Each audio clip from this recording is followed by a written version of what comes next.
हर हर महादेव, हर हर महादेव, हर हर महादेव। शिव पुराण कथा पढ़ने से पहले 3 बार पंचाक्षर मंत्र जरूर पढ़ें। संकल्प प्रार्थना।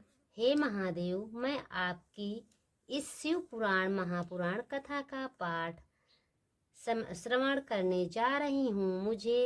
मुझ पर आप मेरे परिवार पर अपनी कृपा दृष्टि बनाए रखना और इस पाठ फल का हमें फल प्रदान करें।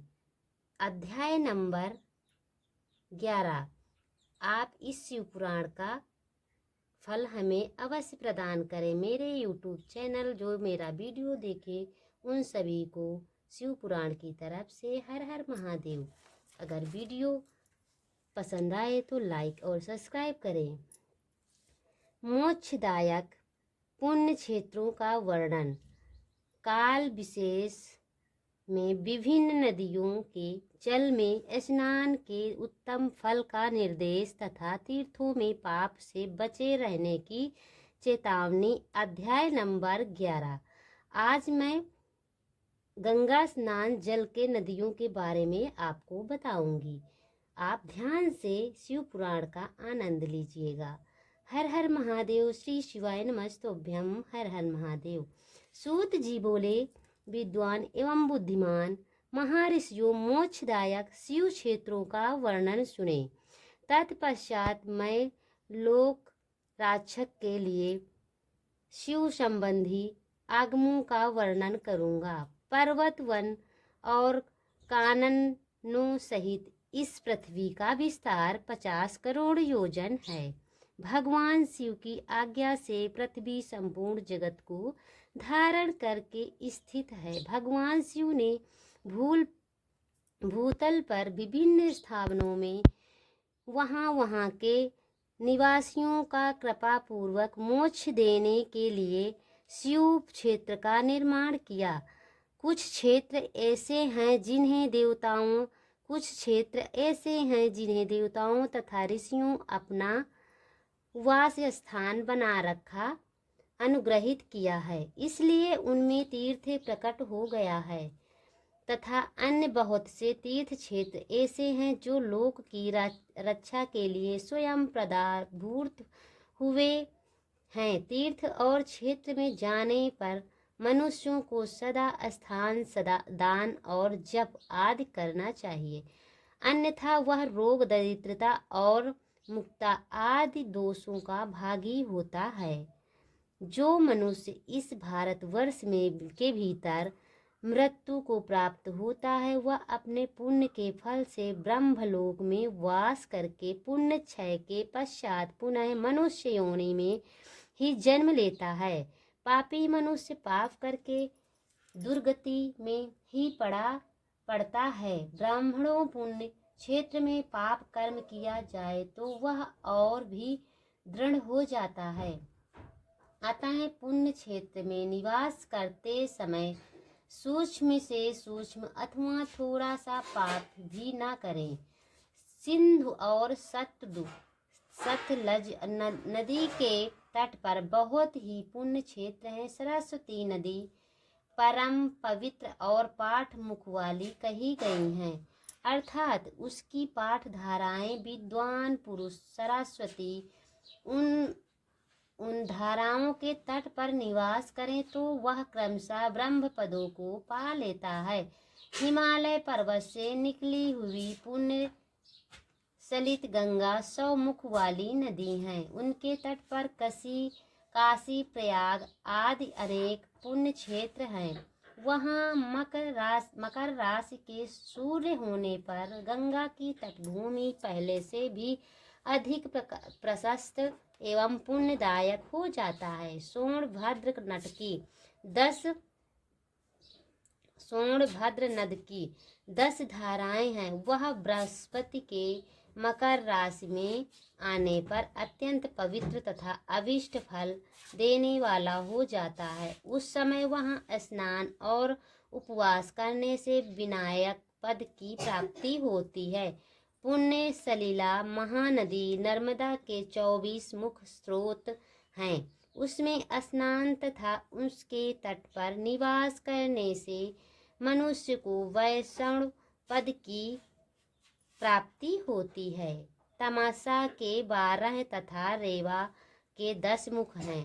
परम पुण्यमयी गोदावरी के 21 मुख बताए गए हैं। वह ब्रह्म हत्या तथा गोवध के पाप भी नाश करने वाली एवं रुद्रलोक देने वाली कृष्ण वेणी नदी का जल बड़ा पवित्र है। इस नदी समस्त पापों का नाश करने वाली है। उसके 18 मुख बताए गए हैं तथा वह विष्णु लोक प्रदान करने वाली है। तुंद भद्रा के 10 मुख हैं। वहाँ ब्रह्मा लोक देने वाली है। पुण्य सलिला सुवर्ण मुखरी के 9 मुख कहे गए हैं। ब्रह्मलोक से लौटे हुए जीव उसकी तट पर जन्म लेते हैं। सरस्वती नदी, पंपा सरोवर, कन्याकुमारी, अंतरिप तथा शुभकारक श्वेत नदी हैं। ये सभी पुण्य क्षेत्र हैं। इनके तट पर निवास करने से इंद्रलोक की प्राप्ति होती है। सदा पर्वत से निकली हुई महानदी कावेरी परम पुण्यमयी है। उसके 27 मुख बताए गए हैं। वह संपूर्ण अभिष्ट वस्तुओं को देने वाली है। उसके तट स्वर्गलोक की प्राप्ति कराने वाले तथा ब्रह्मा और विष्णु पद देने वाले कावेरी के जो तट शैव क्षेत्र के अंतर्गत हैं, वे अभिष्ट फल देने के साथ ही शिवलोक प्रदान करने वाले भी हैं। नौमी शरण तथा बद्रिकाश्रम से सूर्य और बृहस्पति के मेष राशि में आने पर ये नदी करे यदि स्नान करे तो उस समय वहाँ किए हुए स्नान पूजन आदि को ब्रह्मलोक की प्राप्ति करने वाला जानना चाहिए। सिंह और कर्क राशि में सूर्य की संक्रांति होने पर सिंधु नदी में किया हुआ स्नान तथा केदार तीर्थ के जल का पान एवं स्नान ज्ञानदायक माना गया है। जब बृहस्पति सिंह राशि में स्थित हो उसे समय सिंह की संक्रांति से युक्त भाद्रपद मास में यदि गोदावरी के जल में स्नान किया जाए तो वह शिवलोक की प्राप्ति कराने वाला होता है। ऐसा पूर्व काल में स्वयं भगवान शिव ने कहा था, जब सूर्य और बृहस्पति कन्या राशि में स्थित हों तब यमुना और स्वर्ण भद्र में स्नान करें। वह स्नान धर्मराज तथा गणेश जी के लोक में भोग प्रदान करने वाला होता है। बृहस्पति तुला राशि में स्थित हो उस समय कावेरी नदी में स्नान करें। वह स्नान भगवान विष्णु के वचन की महिमा से संपूर्ण अभिष्ट वस्तुओं को देने वाला माना गया है। जब सूर्य और बृहस्पति वृश्चिक राशि पर आ जाएं तब मार्गशीर्ष अगहन के महीने में नर्मदा में स्नान करने से श्री विष्णु लोक की प्राप्ति हो सकती है। सूर्य और बृहस्पति के धन राशि में स्थित होने पर सुवर्णमुखी नदी में किया हुआ स्नान शिवलोक प्रदान करने वाला होता है।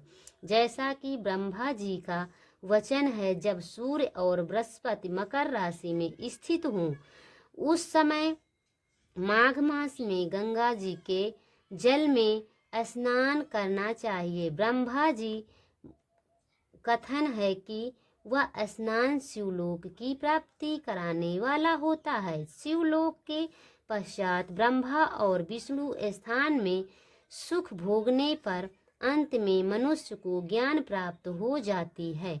माघ मास में तथा सूर्य के कुंभ राशि स्थित होने पर फाल्गुन मास में गंगा जी के तट पर किया हुआ श्रद्ध पिंडदान अथवा तिलोदक दान पिता और नाना दोनों कुलों के पितरों की अनेकों पीढ़ियों का उद्धार करने वाला माना गया है। सूर्य और बृहस्पति जब मीन राशि में स्थित हों तब कृष्णवेणी नदी में किए गए स्नान की ऋषियों में प्रशंसा की है। उन महीनों में पूर्वती तीर्थों किया हुआ स्नान इंद्र पद की प्राप्ति कराने वाला होता है। विद्वान पुरुष गंगा अथवा कावेरी नदी आश्रय लेकर तीर्थवास करें। ऐसा करने पर तत्काल किए हुए पाप का निश्चित ही नाश हो जाता है। रुद्रलोक प्रदान करने वाले बहुत से क्षेत्र हैं। ताम्रपर्णी और वेदवती ये दोनों नदियों ब्रह्मलोक की प्राप्ति रूप फल देने वाली हैं। इन दोनों के तट पर कितने ही स्वर्गदायक क्षेत्र हैं। इन दोनों के माध्यम में बहुत ही पुण्यप्रद क्षेत्र हैं। वहाँ निवास करने वाला विद्वान पुरुष वैसे फल का भागी होता है। सदाचार, उत्तम प्राप्ति तथा श्रद्धावान के साथ मन में दया भाव रखते हुए विद्वान पुरुष को तीर्थ में निवास करना चाहिए, अन्यथा उसका फल नहीं मिलता। पुण्य क्षेत्र में किया हुआ थोड़ा सा पुण्य भी उनके प्रकार से वृद्धि को प्राप्त होता है तथा वहाँ किया हुआ छोटा सा पाप भी महान हो जाता है। यदि पुण्य क्षेत्र में रहकर ही जीवन बिताने का निश्चय हो तो उसे पुण्य संकल्प से उनका पहले का सारा पाप तत्काल नष्ट हो जाएगा, क्योंकि पुण्य को ऐश्वर्यदायक कहा गया है।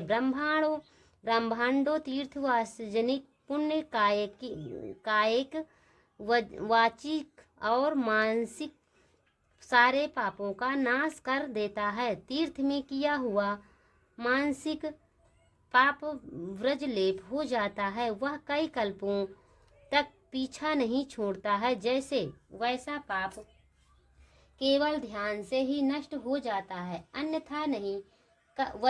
वचिक पाप जप से तथा कायिक पाप शरीर को सूखने जैसा कठोर तप से नष्ट होता है। अतः सुख चाहने वाले पुरुष को देवताओं की पूजा करते और ब्राह्मणों को दान देते हुए पाप से बचकर ही तीर्थ में निवास करना चाहिए। हर हर महादेव। जय श्री शिवाय नमस्तुभ्यम। जय श्री शिवाय नमस्तुभ्यम। जय श्री शिवाय नमस्तुभ्यम। अगर हमें इस कथा में शिव शंभु इस पाठ को दोहराने यदि मुझसे कई उच्चारण त्रुटि हुई हो तो या गलती हुई हो तो कृपया अपनी बेटी समझकर मुझे इस शिव पुराण कथा करते हुए क्षमा करें। भक्ति भाव से स्वीकार करें। मेरी भक्ति भाव शिव पुराण कथा को करते हुए स्वीकार करें। हर हर महादेव। राधे राधे। हर हर महादेव। हर हर महादेव। अब मैं वीडियो को यहीं से समाप्त करती हूँ। अगर वीडियो अच्छा लगे तो लाइक और सपोर्ट जरूर करना। धन्यवाद। आप सभी का शिव पुराण की तरफ से मेरी तरफ से धन्यवाद।